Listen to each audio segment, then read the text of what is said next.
Hey guys, welcome back. Today we're going to do another ballistic shell test. This one's a little bit different. I was shopping the other day for pistol ammunition to do different videos on, and I stumbled across something pretty unique.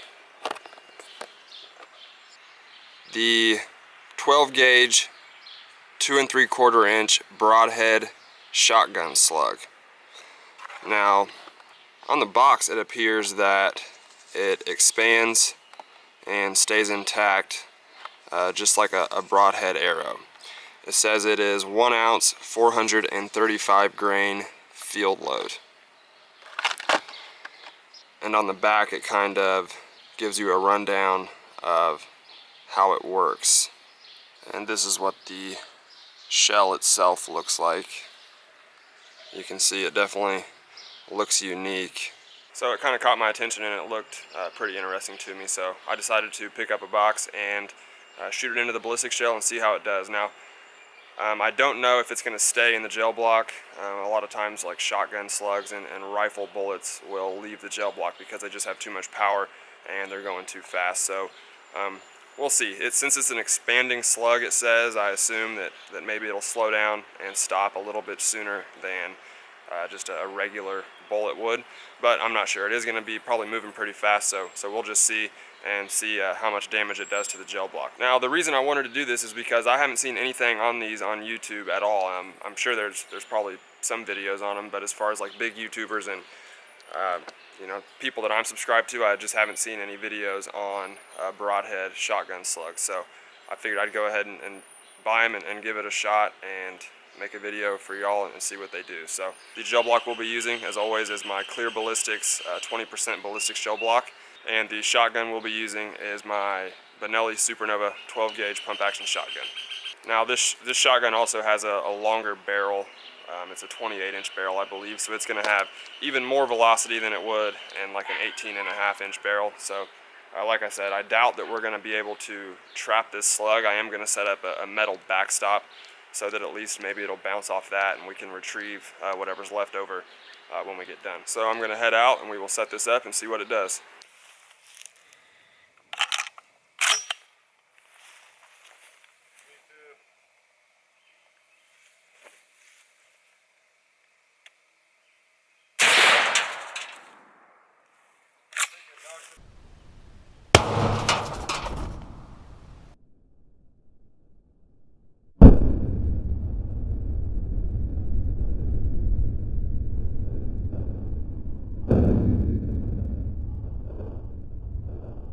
So here's our entrance hole,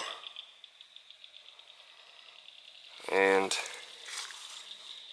you can see those broadhead parts of that slug came off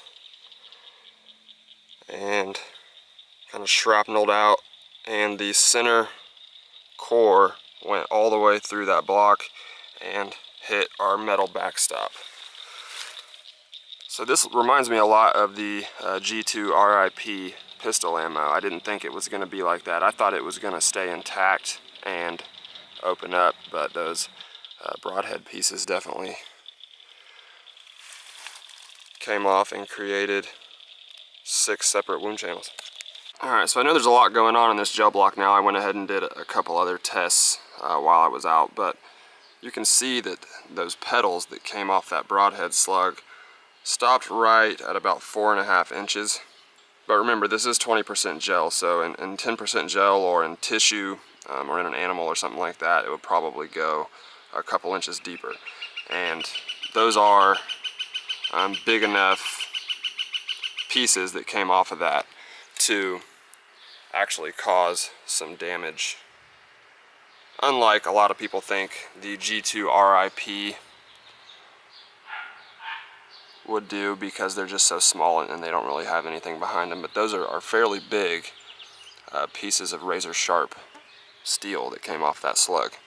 And then here on the end of the block you can see that little red piece hanging out the end. This is at the very end that it came out of, and it left behind some of that polymer wadding, it looks like.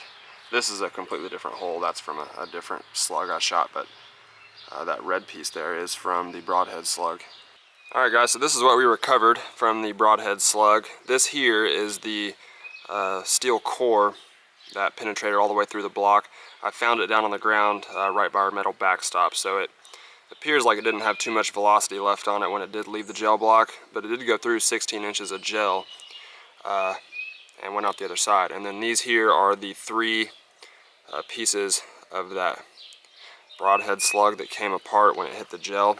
There was 6 total, but the other 3 left the gel block. These 3 here stayed in the gel and stayed in perfect condition, really. These things are pretty crazy looking.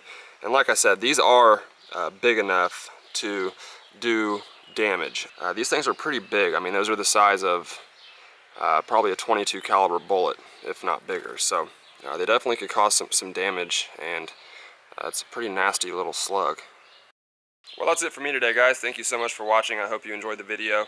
Like I said, it wasn't really what I expected it to be. I thought it was going to open up more and stay intact, kind of like a Broadhead arrow does. But nevertheless, it was interesting, and it's definitely cool, and a devastating shotgun round. So if there's anything else you guys want to see, go ahead and let me know. I do have some more stuff coming up that you guys have suggested in the comments. I really like doing the videos that you guys suggest. It just lets me know what you guys want to see. So if there's anything you guys want to see, let me know, and I will see you next time. Thanks.